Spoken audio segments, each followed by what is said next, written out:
One thing that gets very hard is the healing part. I can tell you for sure. When you come or when you are taking the road of healing, you will understand how it is very difficult and how you should have not even let yourself be broken to the extent where you need healing at some point because it's you. What's up, Push Army? Welcome back to Push Chronicles, where we'll talk about life, growth, and everything in between. Today is Friday, and quickly we are going to talk about our last topic on the courage to begin again. Now, if you haven't seen that episode, I want you to like, share, subscribe, and make sure that you go see that episode after this one. So let's get right into the video. Now, I want you to listen to me very well. In my days and journey of life, I have been through a lot of stuff that could have even broken somebody, that have broken me one way or another. And me talking about going through all this, you will agree with me that you have actually gone through a lot of all this other stuff. Excuse me. Yeah, I needed to be saying Push Chronicles. You will agree with me that you have gone through a lot of those other stuff, even maybe much more harder than I have ever gone through. But one thing about all this is I still found a chance to heal. Most times, even regardless of what people go through, the difficult part is the part where you have to heal. That is why, at some point, I advise people whenever you're going through something, don't allow it to get too deep to the extent that it breaks you so hard and takes you out of shape. When I lost my dad, that was I always try to mention that because that was the time when I experienced a lot of stuff. I felt a lot of stuff. I used to be this person that is very, very optimistic, that helps people get through their worst times. I am that person that people always want to talk to. But then I didn't pay attention to myself. I always neglected myself. I neglected what I felt. I always, tend to be the Superman of everything. I know it's good though, it's good, but then it was eating me deep. It was eating me deep. So I lost myself in that process. And one thing that gets very hard is the healing part. I can tell you for sure. When you come or when you are taking the road of healing, you will understand how it is very difficult and how you should have not even let yourself be broken to the extent where you need healing at some point because it's you. If you break down and it is, oh, man, you go suffer, that's just the moral of the story. So there was a silence. There was a silence that came with that healing. There was a silence within me when I chose that healing. I still had to show up a lot of times on other stuff. I still had to show up in church. I still had to show up in my place of work. I still had to show up in everything I was doing because I could not afford to stay down. I was needed here. And I will not take my healing and present it to somebody and expect the person to take it the way I'm taking it. Nobody even get your time. Nobody will even get your time at that point. So what happened then? There was a silence that came with that healing. When I chose that healing, within me, I had just like a writer having a writer's block. Like within me, I was having a live block that was blocking me off, blocking a lot of things off, blocking my relationship with people, blocking my communication with people. I was too in, and it got the better part of me. And one thing about this healing is, even when it is right, it feels so isolating. Like you will start to isolate yourself a lot. You will start um getting uninterested in a lot of stuff. Yes, that is you taking your break and giving yourself the chance to heal, but it will feel like isolation. And at that point, even when it's right, it will feel like you're doing the wrong thing. But the end point is for you not to stop. And I didn't stop. Now, at this point, how did healing look like? What did it look like? It looked like I was suffering myself. It looked like I was not a human being. You will hate yourself. Okay, now let me take for an instance. If you notice, maybe when you break up in a relationship, If you notice, when you break up in a relationship, and when you leave a relationship, when you are accustomed to this person, and it is, you understand the kind of heaviness that comes with it. You cry, and at those points you feel like you are not in this world. You will feel so lost. You will feel so irritated. You will feel so, hey, I'm telling you. uh, I think everybody has had that experience in one way or another. Most of us have had that experience where, okay, you left. Sometimes it might be friendship, because even friendship breakups, like, might be even harder than relationship breakup. So at some point, you lost this friendship that you didn't expect to lose it. You're no longer close to this person. Something happened. You guys fought. At that point, you'll be so lost. You'll be very angry. The pain that will come from it, your chest to feel like it wants to fall off. You now be praying, God, Jesus Christ. Like, you'll be feeling like you want to die. You feel like you want to die. It happens to everybody. It happens in a lot of ways that I can't even explain. Some people even tend to commit suicide because of that kind of experience. Some people tend to want to drink a sniper. Uh, so I tell you, it is a very, very difficult time when you are actually going through a healing phase. And at that point, you will try to go back for the company and not for the love. What do I mean by that?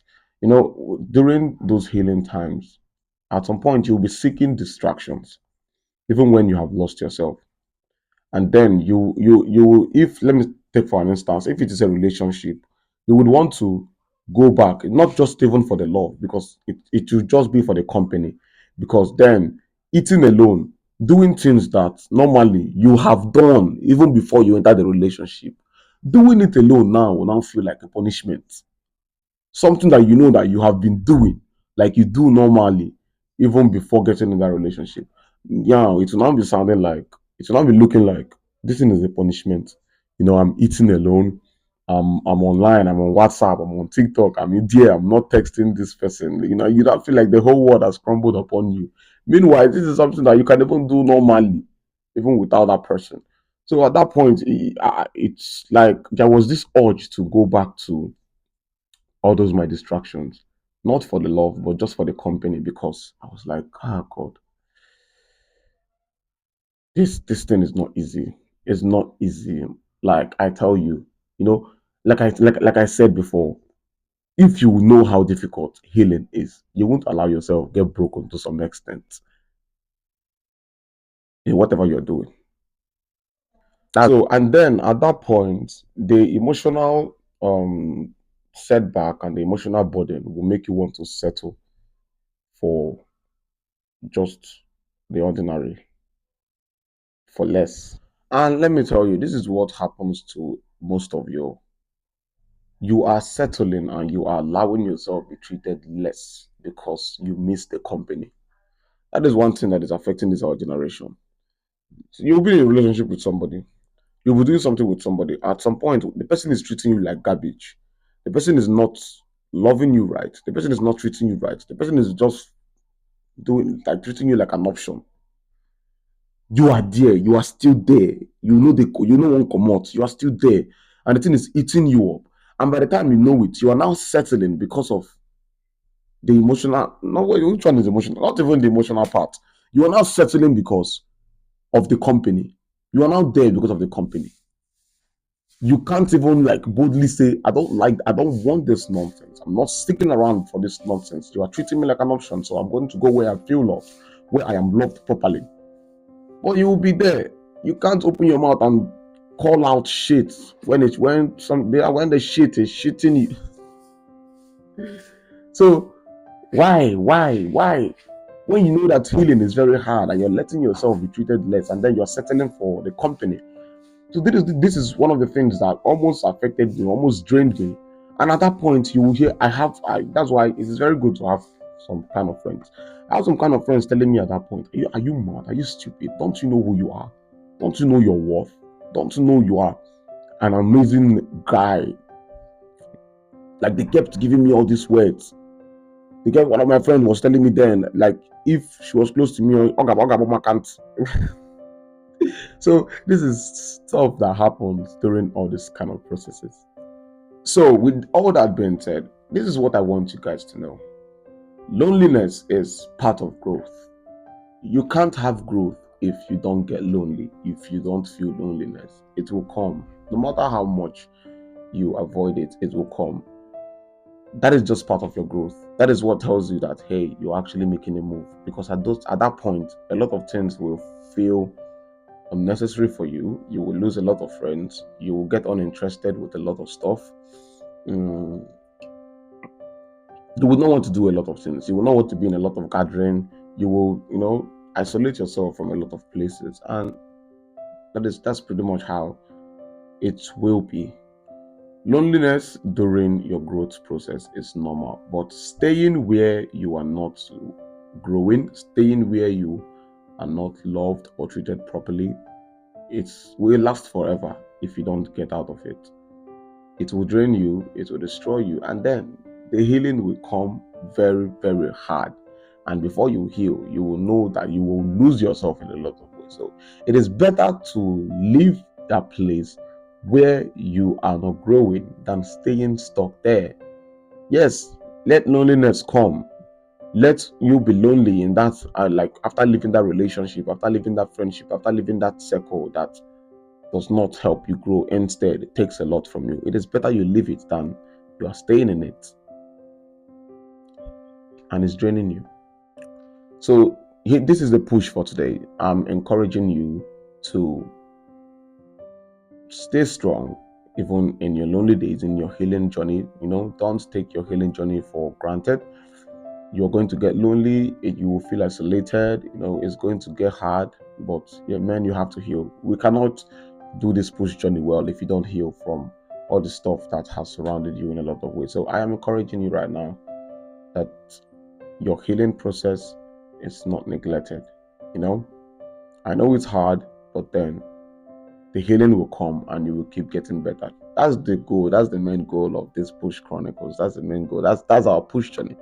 We need to heal and we need to get better. We need to grow better and we need to become the best version of ourselves. So I want you to do something for me. Tell me on the comments or on the link on the description, the push chronicle question and answer and feedback link. Go to that link. Tell me what has been the hardest part of your push journey. What healing looks like for you, how you have handled your healing, and many other things. If you have any question, if you have any answer, and have whatever you want us to talk about, do well to talk about it.